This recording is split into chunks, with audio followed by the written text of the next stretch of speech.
E a partir de agora, você conta comigo, eu conto com vocês.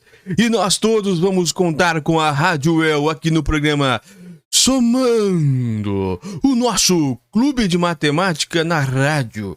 Isto é inédito, um clube de matemática que fala sobre ciências, é claro também. Porque a matemática é a mãe de tudo que nós temos de tecnologia, de informação, de avanços tecnológicos. Graças à matemática, isso tudo existe. Então, quando fala-se em matemática, fala-se em evolução humana. É claro.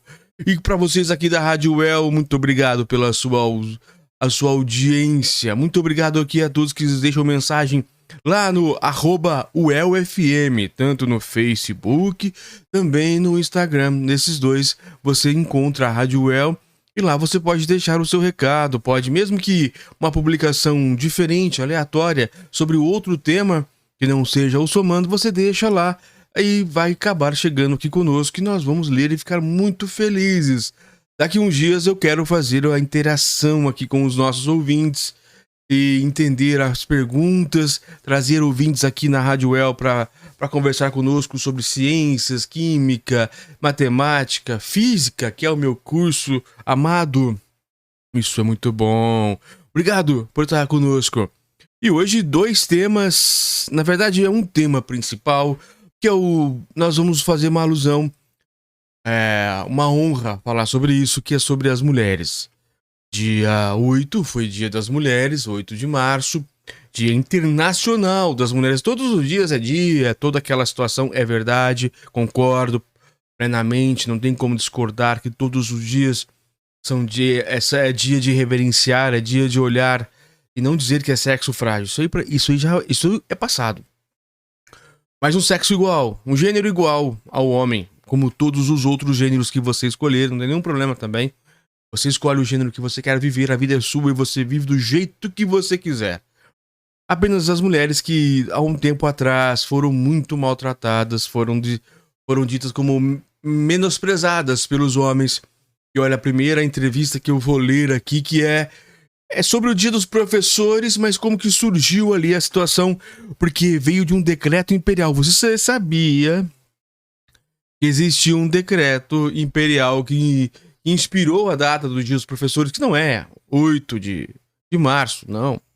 É 15 de outubro, claro, todo mundo sabe. Mas os Dias dos Professores veio da seguinte frase: mulheres não devem ensinar matemática. Foi isso que foi dito e inspirou a data comemorativa em 15 de outubro.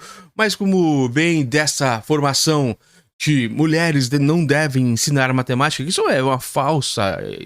É totalmente ilógico isso. Não existe essa possibilidade que mulheres não devem, porque talvez não consigam. Isso aí não tem como. Nós temos poucas mulheres, sim, nas ciências exatas, ali a física e matemática, mas por interesse, elas não gostam, talvez. Mas, ou tem um dilema, também existe, eu já li uma entrevista, quanto mais igualdade de gênero, mais as mulheres entram na vida acadêmica das ciências exatas. E isso espero, então, que seja um tabu. Um dos maiores aqui em 2023, no começo do Somando, nós trouxemos aqui algumas mulheres formidáveis, admiradas, que eu admirava muito ali na faculdade, aqui na UEL, na faculdade, mulheres que inspiram qualquer homem ali, qualquer pessoa que veja elas estudando matemática, dando aula de matemática e tudo mais. Isso é muito legal. Mas é muito legal mesmo. Ver qualquer pessoa, crianças, enfim. Mas as mulheres que já foram maltratadas. Olha esse decreto. Mulheres não devem ensinar matemática, que vai ser o primeiro que eu vou ler. Na sequência, nós vamos falar sobre história também.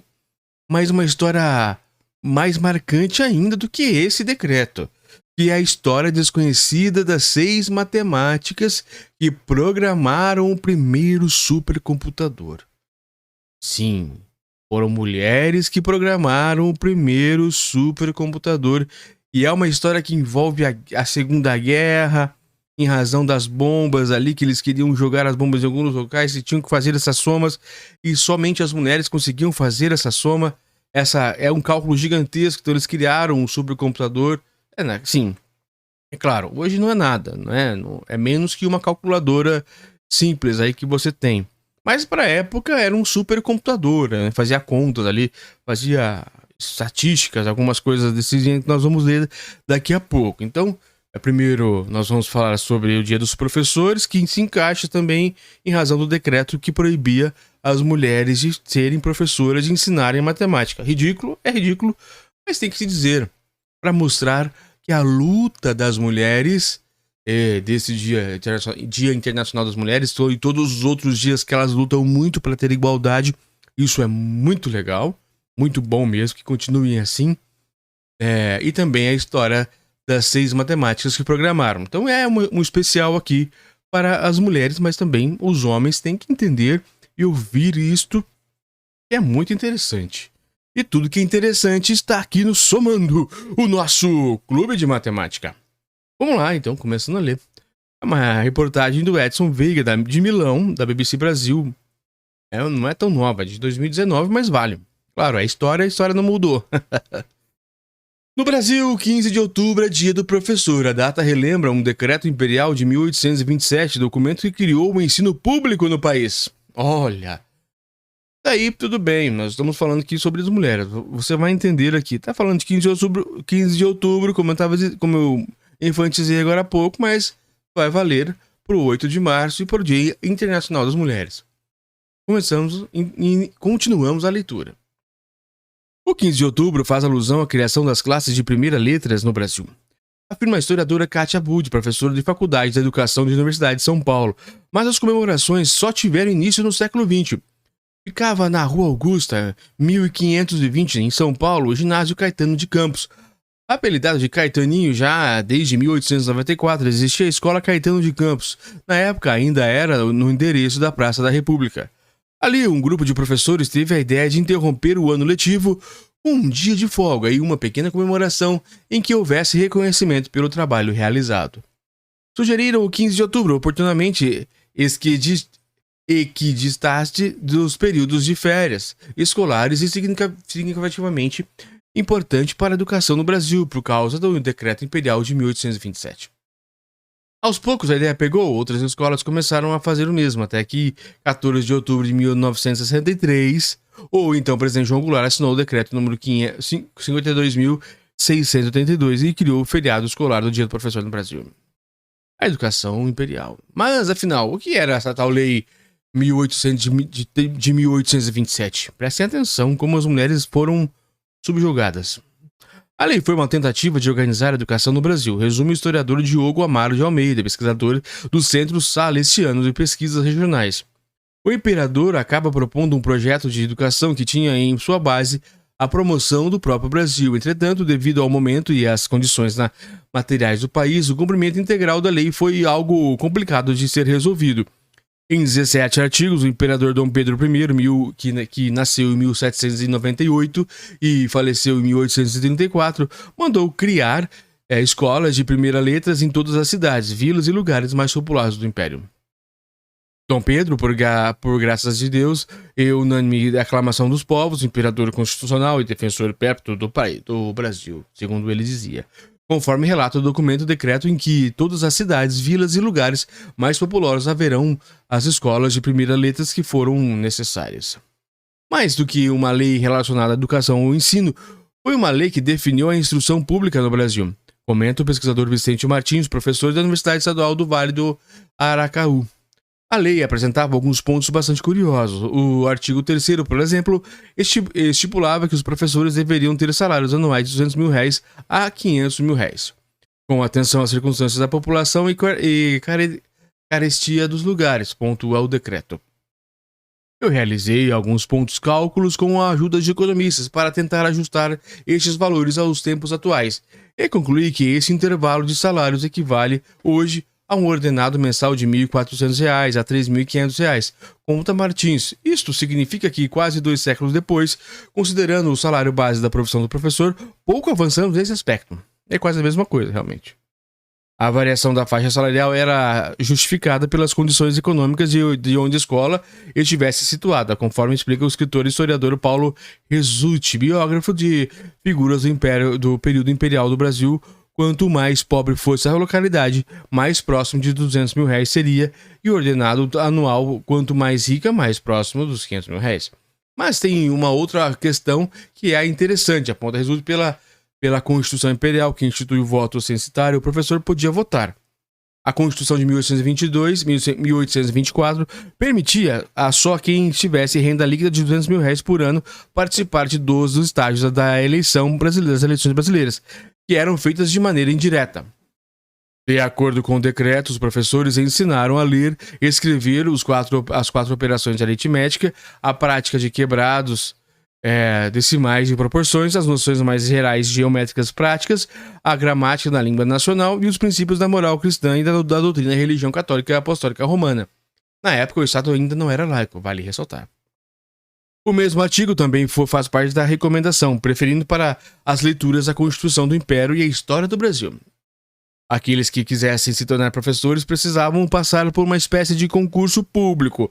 Os que pretenderem ser providos nas cadeiras serão examinados. Dizia o texto, que ressalta que só seriam admitidos para a carreira os cidadãos brasileiros que estiverem em gozo de seus direitos civis e políticos, sem nota da regularidade de sua conduta. Anteriormente, muitos professores eram indicados ou promovidos por mero saber, recebiam a função de professor da mesma maneira que um nobre recebia um título, afirma o historiador Almeida. Pela nova lei, ele precisava ser avaliado para provar a competência. O artigo 10º previa a possibilidade de uma gratificação anual a todos os professores com mais de 12 anos ininterruptos de magistério, desde que esses tivessem distinguido por sua prudência, desvelo os grandes números e aproveitamento de discípulos. Agora sim, das mulheres. Veja bem. A lei imperial previa a criação de escolas de meninas, mas apenas nas cidades e vilas mais populosas em que julgarem necessários esse estabelecimento. O ensino de meninas ainda era uma novidade, aponta Almeida. Muitos pais aproveitariam preceptoras quando se tratavam de meninas. Ele cita, por exemplo, o caso do Visconde de Guaratinguetá, que em 1865 contratou uma francesa para ensinar sua filha em casa.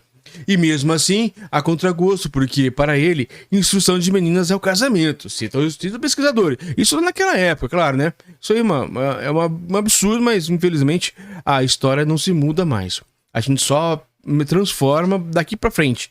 Para trás ficou, infelizmente. Resulte lembra que, apesar de previstas em lei, acabaram sendo raríssimas as escolas para meninas, até porque, segundo o pensamento da época, meninas não raciocinavam tão bem quanto os meninos. Olha que absurdo! Que absurdo! Por isso, aliás, as operações matemáticas para elas eram matérias obrigatórias, não obrigatórias. Dois artigos, o 12º e o 13º, tratavam especificamente da mulher professora. Curiosamente, elas nunca são chamadas de professoras, mas sim de mestras, termo que aparece apenas uma vez no masculino, em uma frase de que contrapõe as mestras. Matemática, conhecimento restrito aos homens. O artigo 12º diz que cabia a elas o ensino quaisquer disciplinas estipuladas no artigo 6º, com exclusão das noções de geometria e limitando a instrução de aritmética só às suas 4 operações. Havia uma mentalidade, corroborada pelo próprio imperador, de que a matemática era um conhecimento restrito aos homens, conta Martins. Ah, absurdo, senhor imperador! Tudo bem que não dá pra gente te culpar lá daquela época pra agora, mas, sim, a gente te condena no sentido de que era muito fácil ver a verdade, né? Que são iguais, que mulheres são tão inteligentes quanto os homens. É simplesmente a mesma coisa. Talvez o físico e algumas coisas mudam, mas mentalidade não. Mentalidade, competência, isso aí não muda. Somos exatamente iguais. O texto também previa que elas ensinassem as prendas que servem a economia doméstica. É até ruim de ler isso aqui. E fazia uma ressalva moral. As professoras precisavam, além de serem brasileiras, terem reconhecido a honestidade. Claro que essa terminologia era um eufemismo e queria ressaltar que as professoras não podiam ter vida promíscua, conforme os parâmetros de então honestidade, no caso, era comportamento moral, disse Almeida. Durante muito tempo, as mulheres, para serem admitidas na carreira, precisaram se sujeitar a muitas regras de conduta. Havia o entendimento de que a profissão de professora era muito mais próxima da maternidade. Isso é verdade, próximo da maternidade, mas as regras de conduta têm que ser homens e mulheres. E hoje ainda é. Se algum desses pontos ferem qualquer princípio dos direitos iguais, independentemente de gênero, o item seguinte é um alento. Em pleno ano de 1827, a lei imperial cravava que as mulheres vencerão os mesmos ordenados e gratificações concedidas aos mestres. Olha! Pra você ver como a coisa também não era tão ruim. Era horrível, claro, mas a igualdade de vencimentos. As mulheres vencerão os mesmos ordenados e gratificações concedidas aos mestres em 1827. Hoje, existe essa lei, mas não é tão assim dita, né? Então, é complicado até conversar sobre isso. Essa postura é interessantíssima, comenta Almeida. Igualdade de condições com os homens, nessa ponte sim. Ou a didática. O artigo 4º definia que o método adotado era o ensino mútuo, também chamado de Lancaster, criado pelo pedagogo e francês inglês Joseph Lancaster, de 1878 e 1838. Destacava-se por otimizar a transmissão de conhecimento ao conseguir passar as aulas a um grande número de alunos com poucos recursos em pouco tempo e com relativa qualidade. Em texto publicado em 15 de outubro de 1827 na Revista do Ensino, edição comemorativa ao primeiro centenário da legislação, o professor Leopoldo Pereira descreve como era a escola antiga, ou seja, esse ensino no século XIX. Antigamente, o mestre-escola de par ou com o vigário da freguesia eram os mais respeitáveis personagens da aldeia, e como era então mais penoso o trabalho de ensinar e aprender. Não havia livros, o mestre tinha de fazer cartas para todos os discípulos. Depois do ABC, a carta de nomes, e depois da carta de fora. O mestre e os próprios menos obtinham os negociantes cartas comerciais para leitura na escola. Os próprios pais as forneciam e, quando faltavam, recorria-se aos cartórios, onde o mestre obtinha e às vezes comprava autos antigos, escritos ainda com penas de pato, que eram o terror da meninada. Eu mesmo ainda passei pelo suplício de decifrar as abreviaturas dos escrivães do tempo dela rei. Pontua. A didática era baseada na repetição e memorização. E muita disciplina, isto incluía reprimendas, conforme dizia o artigo 15º da Lei Imperial. Os castigos serão praticados pelo método de Lancaster. Castigo até é ruim falar, né? Sobre isso, o professor Pereira também tratou na revista Ensino. Não se compreendia, então, a escola sem o castigo corporal. A férula era para o mestre com o cedro para o rei ou o cajado para o pastor. Até nas aulas de latim e francês que nossas principais cidades possuíam durante muitos anos, corria bem aceito o axioma de que o latim, quando não entrava pelos olhos ou ouvidos, deveria entrar pelas unhas. Na escola primária, a palmatória chamava-se Santa Luzia. Por que esse nome? Como se sabe, a crença popular venera Santa Luzia como a advogada da vista, e os nossos pais entendiam que a férula que devia dar vistas aos cegos, escreveu ele. Este método era o mais moderno da época para trabalhar com grande número de alunos em sala de aula. Ele permitia, por exemplo, que os alunos mais experientes fossem monitores, o que dava ao professor a possibilidade de ensinar turmas numerosas, explica este imperador. Mas, depois da lei. Mas, apesar do passo importante, a legislação não significou que, de uma hora para outra, o ensino se tornou universal no país. A lei determinava que as províncias criassem escolas, algumas criaram e empurraram com a barriga. Olha que grandíssimo esse artigo sobre as mulheres. Aqui na Rádio UEL, para você, somando o nosso clube de matemática. Então eu já agora passo a leitura rapidamente. A história desconhecida das 6 matemáticas que programaram o primeiro supercomputador. Olha que história sensacional destas mulheres. Abre aspas aqui, já começando essa belíssima leitura. Um dos maiores segredos da guerra, uma máquina surpreendente que aplica velocidades eletrônicas pela primeira vez a tarefas matemáticas, até então muito difíceis e complicadas de resolver, foi anunciada esta noite pelo Departamento de Guerra, noticiou o jornal americano The New York Times em 14 de setembro de 1946.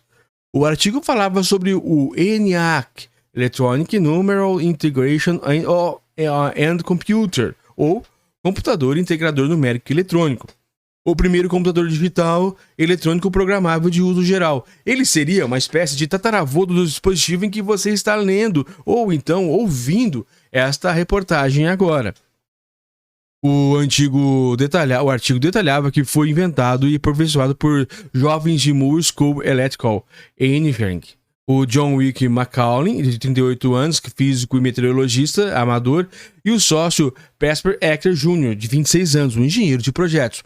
O texto também dizia que muitos outros na escola também ajudaram. O governo aprovou o projeto em 1943 e exatamente 30 meses depois o computador estava funcionando, fazendo com facilidade que muitos homens treinados faziam a duras custas. O que eles não mencionaram na extensa reportagem é que muitos outros que ele disse ali agora, que forneceram ajuda, não eram apenas homens treinados, mas sim 6 matemáticas talentosas que, por sinal, fizeram muito além apenas de ajudar o projeto. Essas omissões não ocorreram apenas no famoso jornal, nem apenas naquela ocasião. A façanha das matemáticas de programar o primeiro supercomputador moderno no mundo, partindo do zero, passou despercebida, quase, mas nós estamos aqui resgatando a verdadeira história. Mulheres de propagandas de geladeira. A justiça seja feita. Os jornalistas não tinham como noticiar algo que sequer sabiam. O campo da computação estava no começo. O que eles viram foi apenas uma máquina enorme e ninguém entendia de programação. Além disso, ninguém falou a eles sobre as matemáticas. Embora tenham participado da primeira apresentação pública do supercomputador no dia 1º de fevereiro, elas foram incumbidas de servir o café durante o evento. Olha que absurdo. Nem sequer foram convidadas para a segunda apresentação 2 semanas depois, quando compareceram grandes personalidades da comunidade científica e tecnológica, ou para o grande jantar de luxo com o diretor da Academia Nacional de Ciências dos Estados Unidos. A história foi revelada décadas depois pela cientista da computação e historiadora Kathleen Kleiman, autora do livro Proving Ground. Ela descobriu a existência das programadoras do ENIAC quando era aluna de Harvard na década de 1980 e se deparou com as fotos do computador histórico. As mesmas mulheres apareceram repetidamente nas imagens, mas seus nomes não estavam nas legendas, diz Kleiman ao site History Extra. Obcecada em identificá-los, ela consultou Kim Bell, cofundadora e depois diretora do Computer History Museum. São só mulheres de propaganda de geladeira, respondeu ela, referindo-se aos modelos que na década de 1950 apareciam em comerciais de eletrodomésticos. Mas essa explicação não satisfez Kleiman. Ela conseguiu descobrir os nomes das mulheres: Frances Betty Roberton, Kathleen Kay McNulty, Mary Wiscoff, Ruth Listerman, Frances Fran Bilas e Jean Gingas. Ao fazer isso, resgatou suas histórias do ostracismo. Uma história que começou nos campos de batalha. Computadores. Bons atiradores de elite usam seus conhecimentos sobre armas, condições climáticas e terrenos para atingir seus alvos. Com o desenvolvimento da artilharia, essa necessidade por conhecimento tornou-se mais premente. Na Segunda Guerra Mundial, grandes canhões tinham um alcance de 14 a 23 quilômetros e quem os disparava sequer conseguia avistar o alvo, é longe. Os exércitos tinham que levar em consideração distância, umidade, densidade do ar, temperatura e peso do projétil. No deserto, a diferença do solo exigia um novo conjunto de cálculos. Esses cálculos indicavam com bastante precisão que os ângulos de disparar a uma arma para atingir o alvo. Em geral, era uma tarefa que levava 30 a 40 horas e era preciso saber resolver equações de cálculo diferencial para isso. Mas os soldados no campo de batalha não tinham todo esse tempo e muitas das vezes não tinham conhecimento. Eles usavam tabelas de tiro, listas com muitas e muitas variações. Para criar essas tabelas, os militares dos Estados Unidos recrutaram mais de 100 mulheres qualificadas, já que a maioria dos homens estava na linha de frente. O nome desse tipo de profissão era computador. Olha aí a história do computador. O computador era uma pessoa antes de ser uma máquina, diz Kleiman. O computador era uma pessoa antes de ser uma máquina. Olha que legal. Mas, por não serem feitos por homens, esses empregos eram considerados subprofissionais e subcientíficos. Excetos restritos. Enquanto os computadores faziam os cálculos difíceis, McLeod Eckert e uma equipe de homens estavam ocupados montando uma máquina que havia prometido entregar ao exército para reduzir o tempo de cálculo da trajetória balística de uma semana para poucos segundos. As duas equipes, as mulheres computadoras e dos homens, estavam criando a máquina, trabalhavam no Moore School Electrical Engineering da Universidade da Pensilvânia, na Filadélfia. Na verdade, havia uma placa dizendo entrada proibida na porta da sala do ENIAC e mulheres não podiam entrar. Quando a guerra estava quase no fim, McCloud e Eckler confirmaram que hardware experimental 2,5 metros de altura e 25 metros de largura e pesando 30 toneladas estava pronto. Ninguém tinha certeza de que realmente funcionaria, diz Kleiman. Mas quando revisaram o contrato, perceberam que o tinha que entregar ao exército não era o ENIAC. A sua missão não era construir uma máquina, mas construir uma máquina que calculasse a trajetória da balística, esclareceu o autor. Foi então que escolheram as 6 melhores computadoras e disseram a elas: nós a construímos, mas vocês têm que programá-la. E gostaríamos de ver o programa pronto em breve. Tentativas. Embora fossem matemáticas altamente treinadas, elas não tinham um plano para executar para executar a tarefa. Eles não deram esses grandes diagramas de blocos e deveriam estudá-las, descobrir como programá-las. Obviamente não tinham a menor ideia do que estavam fazendo, recorda uma das matemáticas. Elas tiveram que tatear no escuro em busca de solução. Ainda não existia nenhuma das centenas de linguagens de programação que conhecemos hoje, por exemplo. Você não podia nem sentar na frente do ENIAC e escrever mais instruções. Simplesmente não havia essa possibilidade, observou Kleiman. E é por isso que acho tão fascinante a história delas. Primeiro, elas tiveram que aprender como funcionavam as 40 unidades do integrador. Uma era um multiplicador de alta velocidade, outro um divisor de raiz quadrada, e havia 20 módulos de algo chamado acumulador, que podia somar, subtrair e armazenar temporariamente um número. Em essência, o ENIAC era uma série avançada de calculadoras ligadas entre si para transmitir informações de uma máquina para outra. Então, eles tinham que separar uma equação complicada para calcular as trajetórias balísticas em um estágio muito, mas muito incrementais que a ENIAC ou mesmo qualquer outro computador poderia manipular. Depois, era preciso encaminhar fisicamente os dados e as instruções a cada microsegundo do programa para alimentar o ENIAC. A máquina tinha fios grossos para os números e girava de uma unidade para outra e tinha outros fios finos para se chamava de pulso do programa. Não era bem uma instrução, era mais um pulso que iniciava a operação. Se, por exemplo, um multiplicador de alta velocidade fosse configurado para acertar 2 números, ao receber aquele pulso ele multiplicaria e enviaria o resultado para outra parte do ENIAC. A luz própria. O resultado desse enorme e brilhante esforço, tanto dos inventores do hardware quanto das inventoras do software do ENIAC, foi uma máquina incrível, que introduziu diversas melhorias, entre elas o uso de um sistema binário que permitiria realizar cálculos em uma velocidade até então inimaginável. Havia também as desvantagens de reprogramá-lo, era um pesadelo, pois envolvia religar tudo com cabos, algo que poderia levar até 2 dias. Apesar disso, o que todos aprenderam ajudou a desenvolver e melhorar a próxima geração de computadores. Uma das principais conquistas do ENIAC foi mostrar o potencial que poderia ser feito.